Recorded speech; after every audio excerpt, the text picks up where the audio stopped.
Bismillahirrahmanirrahim. Assalamualaikum warahmatullahi wabarakatuh. Salam sejahtera.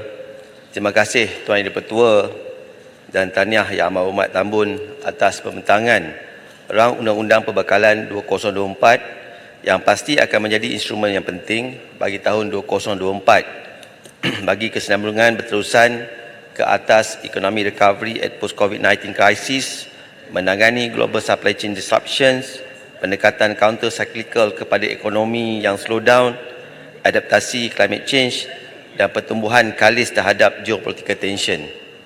Tuan Yang Bertua, pada peringkat dasar kali ini saya akan menyentuh beberapa perkara yang bersifat menyeluruh dan ia mendasari perkara asas yang perlu disokong, ditambah baik dan ada keperluan untuk dihentikan. Dan insya-Allah perkara-perkara tertentu saya akan menyentuh di peringkat jawatankuasa nanti. Tuan Yang Dipertua, kemampanan pengurusan hutang negara adalah perkara yang perlu ditambah baik bagi memastikan aliran hutang yang diterbitkan seiring dengan pertumbuhan ekonomi dan ia mampu meningkatkan daya cipta asas eksplorasi ekonomi baru yang kalis kejutan. Jumlah hutang negara 2022 sebanyak 60.4% kepada KDNK. Setakat Ogos 2023, ia telah mencatat 62% kepada KDNK. Perbezaan yang amat ketara kalau kita bandingkan di antara tahun 2018-2022. Sepanjang 4 tahun ada peningkatan jumlah hutang sebanyak 383.2 bilion iaitu 21.5% daripada KDNK. Debt service charges juga meningkat dan kalau kita lihat belanjawan 2003 semasa dibentangkan menjangkakan had statutory berada pada kadar 62.2% kepada KDNK, di mana tahun ini akan diterbitkan 71 bilion. Setakat 8 bulan kita telah terbitkan hutang sebanyak 68 bilion dan kita ada lagi lebih kurang ruang 3 bilion. Adakah ruang pinjaman ini mencukupi? Dan bagi saya ia tidak mencukupi kerana jangkaan awal bajet untuk subsidi 63 bilion tetapi Yang Amat Berhormat Tambun telah umumkan ia akan mencecah 81 bilion. Oleh hal demikian, saya kira Tuan Yang Dipertua, isu hutang negara usahlah dijadikan modal politik untuk menarik sokongan. Semua parti dalam Dewan ini telah mempunyai pengalaman menjadi kerajaan dan kita tahu apa sebenarnya yang sedang berlaku dan apa tindakan kita telah laksanakan semasa menjadi kerajaan untuk mengatasi segala keterisan, krisis dan ketidaktentuan ekonomi global pada ketika itu. Kaedah tunding-menunding, finger pointing bukanlah jalan keluar, tetapi ia mendorong negara kita ke arah jalan permasalahan tanpa penghujung. Jadi saya cadangkan Tuan Dipertua agar kita semua lakukan politik reconciliation on ekonomi. Kita pernah lakukan dahulu semasa meningkatkan had statutory hutang dari 55% ke 60% dan kemudian ke 65% semasa kita menghadapi krisis COVID-19 dan peperangan di antara Ukraine dan Rusia yang berpanjangan. Saya mohon agar pihak Kementerian Kewangan untuk mengadakan segera perbincangan dengan semua parti agar kerajaan mahu pembangkang dapat bersama-sama memulihkan ekonomi kita kerana kebersamaan kita adalah teras kejayaan pemulihan. Tuan Yang Dipertua, semajak 4 dekad yang lalu kita telah mengharungi 4 buah krisis. Krisis komoditi 85-86, krisis kewangan Asia 97-98, krisis kewangan global 2008-2009 dan yang terbaru krisis COVID-19 2020-2022. Semasa krisis komoditi, tahap hutang negara kita telah mencecah dan melepasi 100% daripada KDNK atau yang lebih tepat 103.4% pada tahun 1986. Namun sepanjang 10 tahun berikutnya KDNK negara kita bertumbuh baik pada kadar 6 ke 10%. Saiz ekonomi membesar 3.5 kali ganda, di mana saiz GDP nominal pada tahun 1986 pada kadar 28 bilion USD dan meningkat pada tahun 1996 101 bilion USD dan ia telah menurunkan jumlah nisbah hutang statutory di paras bawah 40% kepada KDNK. Timbang tara di sini Tuan Dipertua adalah saiz ekonomi besar menjadikan KDNK tinggi, maka peratusan hutang kepada KDNK menjadi rendah dan begitulah sebaliknya. Persoalan saya kepada pihak kementerian, bagaimana ekonomi kita mahu dipulihkan dan menggerakkan pertumbuhan KDNK dengan lebih baik. Dalam masa yang sama, IMF dan World Bank telah mengunjurkan ekonomi global bertumbuh pada kadar 3% pada tahun 2023 dan tahun hadapan pada kadar 2.9% ke 3%. 4 persoalan yang saya ingin kemukakan kepada pihak kerajaan. Yang pertama, apakah cara yang paling tepat untuk kita lakukan terbitan hutang? Yang kedua, waktu apa yang bersesuaian untuk kita lakukan terbitan hutang? Yang ketiga, adakah kos yang ditanggung bersesuaian dengan kadar lonjakan ekonomi yang akan datang? Yang keempat, adakah terbitan hutang ini memberi impak positif atau negatif dari sudut peratusan KDNK? Saya ingin mendapat penjelasan bagaimana objektif pinjaman dibuat oleh kerajaan. Apakah nisbah pinjaman kepada pertumbuhan KDNK? RM1 pinjaman, Tuan Yang Pertua, berapa peratusan peningkatan kepada pertumbuhan ekonomi negara? Negara kita sentiasa dinilai bagaimana kita memenuhi kewajipan hutang dengan cara yang tepat dan masa segera secara kos efektif bagi mengurangkan risiko krisis keuangan. Tuan Yang Pertua, kepercayaan kredit, penarafan kredit berdaulat. Kredit sebuah negara yang dijalankan oleh 3 agensi penarafan antarabangsa, Moody's, Fitch dan S&P, amat penting kewajarannya dalam penarafan kredit berdaulat, dan pandangan bebas mereka mencerminkan kewibawaan negara kita sebagai destinasi pelaburan yang mampan dan berkualiti. Kita ada pengalaman kita, Tuan Yang Pertua, pada tahun 1991 kita berada pada kadar A3 atau A- dan kita mula meningkat baik penarafan kredit sehingga tahun 1995 hingga 1998 selama 4 tahun pada A1 ataupun A campur. Krisis kewangan Asia, penarafan kredit kita daripada investment grade turun kepada kedudukan BB dan speculative grade dan pada tahun 1999, dan selepas 6 tahun kemudian berlaku pemulihan meningkat ke tahap A3 A- pada 2024, dan setakat 2021 kita berada selama 17 tahun terperangkap pada kadar yang sama. Ironinya pada 2022 Moody dan S&P masih mengekalkan penarafan kita, tetapi Fitch telah menurunkan negara kita kepada kedudukan BBB+ dengan outlook negatif, dan kemudiannya Jun 2022 saya makan outlook ditambah baik kepada stable. Persoalannya, Puan Yang Pertua, apakah kesan penurunan kredit ini dan outlook kepada ekonomi negara? Kerana ia meningkatkan pengurusan premium risiko yang akhirnya meningkatkan kesan kepada kos menjalankan perniagaan sebanyak 50 basis point, dan ini meningkatkan kos pinjaman, dan ia menyebabkan juga aliran keluaran modal kerana sentimen pelabur yang lemah.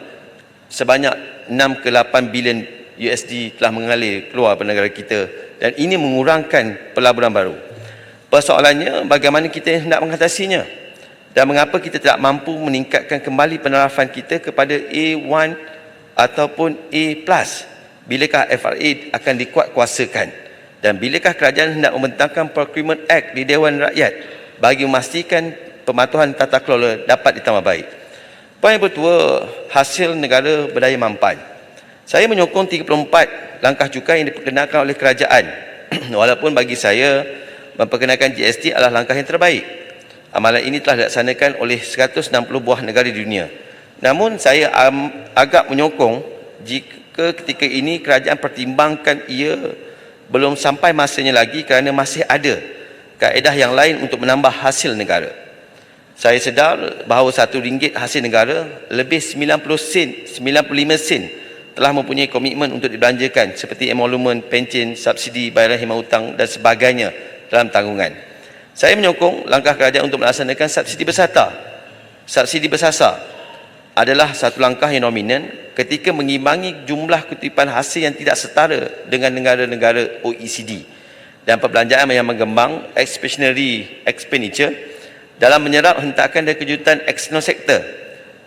Puan Yang Pertua, sebagai negara perdagangan trading country, kita sentiasa terdedah kepada external exposure. US dan China adalah destinasi perdagangan terbesar Malaysia. Ekonomi kita amat sensitif dengan sebarang perubahan kepada pertumbuhan ekonomi US dan China. Kajian yang dibuat oleh World Bank, perubahan 1 percentage point in US growth, impaknya perubahan 0.82% kepada Malaysia GDP growth. Manakala perubahan 1 percentage point in China growth, impaknya 0.45% kepada Malaysia GDP growth. Tahun 2024, kerajaan menyasarkan peruntukan subsidi dan bantuan sosial sebanyak 52.8 bilion. Tahun 2023, tahun ini 64.2 bilion. Dan saya lihat ada penurunan lebih kurang 11.4 bilion, iaitu 17.8%. Saya kira subsidi yang dibuat secara bersasar ini adalah satu langkah yang dominan, dan sekiranya kita dapat lakukan secara lebih efisien, kita dapat menjimatkan wang negara.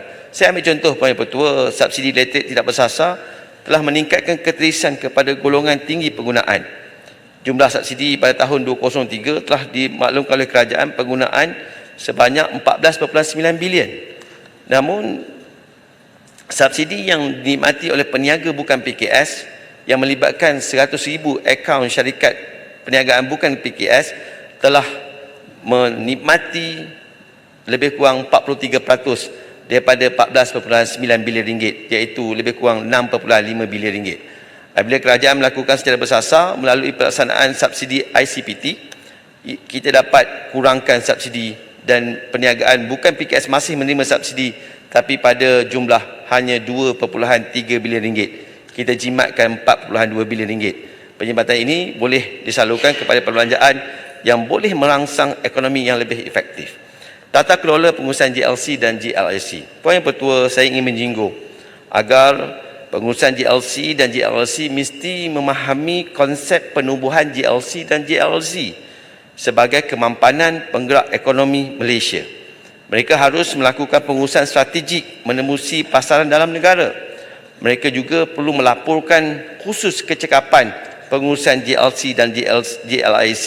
Saya mencadangkan supaya annual report oleh GLC dan GLIC dapat dibentangkan di Dewan Rakyat agar semak dan imbang dapat kita lakukan di sini. Kerana kita juga perlu memastikan penerapan kawalan selia peringkat antarabangsa bagi membuka prospek ekonomi. Kajian pengurusan strategik dan pemusatan kawalan selia juga mesti kita lakukan. Kenapa? Kita nak memastikan kita mempunyai portfolio yang lebih baik di perusahaan saham. Puan Yang Pertua, kita hari ini hadapi masalah dari segi equity market. Portfolio investment sedang mengalami ketidaktentuan dan kita sudah kehilangan lebih kurang 450 indeks.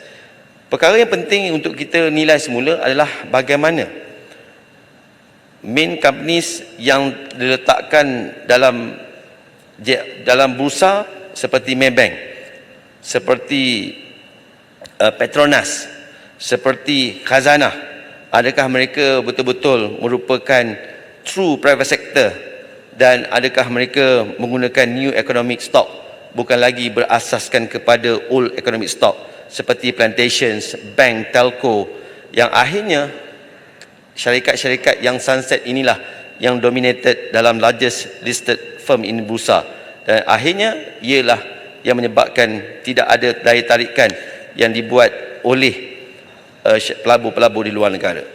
Puan Yang Pertua, saya harap sangat supaya kita sentiasa memikirkan tentang masa depan.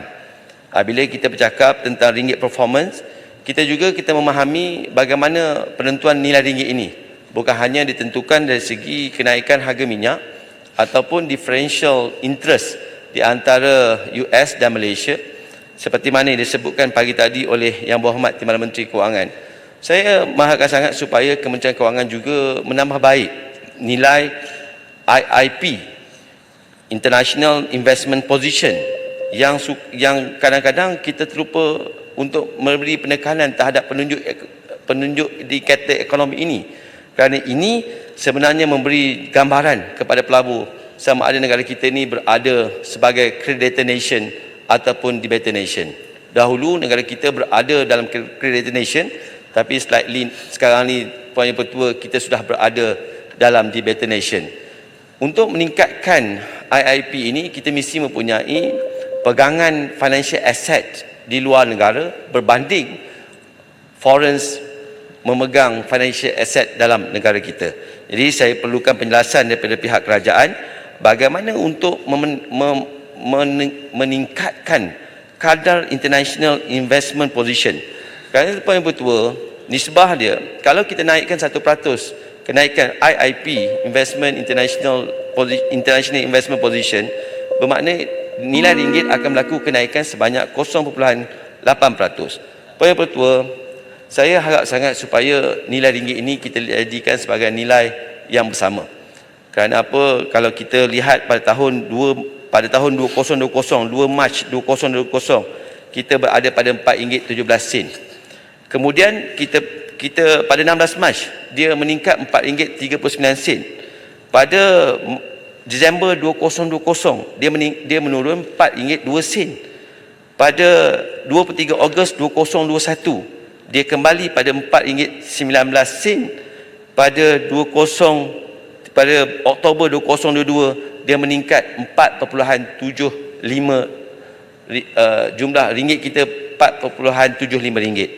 Dan kemudian kita lihat pada Januari 2023 dia turun RM4.24 dan hari ini RM4.78. Apa yang saya cuba maksudkan Puan Yang Bertuah adalah nilai ringgit ini kerana kita ini negara perdagangan.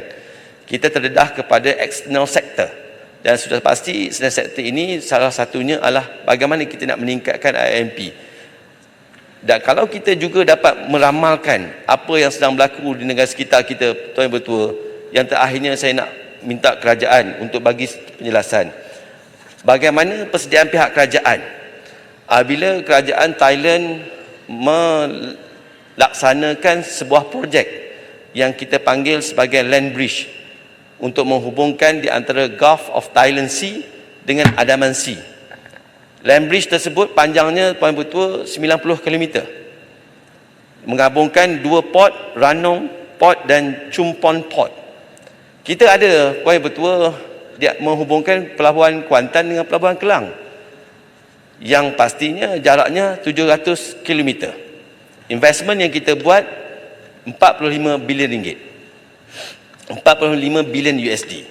Tetapi apa yang saya cuba sambutkan Puan Yang Bertuah, mereka memulakan projek ini pada tahun 2025. Dan sudah pasti negara-negara seperti India untuk membawa barang-barang sebelah ke China, ia akan menyebabkan Port Kelang dan Port PTP kita akan hilang daya tarikan. Sekiranya pada tahun 2030, nilai TEU yang beroperasi di antara dua port ini adalah 10 juta TEU. Akan meningkat sehingga 40 juta TEU pada 10 tahun berikutnya. Sila Gulong. Kalau kita tidak bersiap sedia, Puan Yang Bertuah, sudah pasti jumlah pinjaman yang kita buat untuk membina ECR rate ini, kita juga akan mempunyai bebanan contingent liability yang kita perlu bayar pada masa hadapan kerana projek tersebut tidak memberi jumlah keuntungan seperti mana yang kita rancang pada kali ini. Saya fikir Puan Yang Bertuah, perkara ini harus kita ambil kira seperti mana pembangunan di Nusantara. Kerajaan juga perlu mengambil kira kerana ini juga akan membebankan negara pada masa yang akan datang. Terima kasih Puan Yang Bertuah, saya mohon menyokong.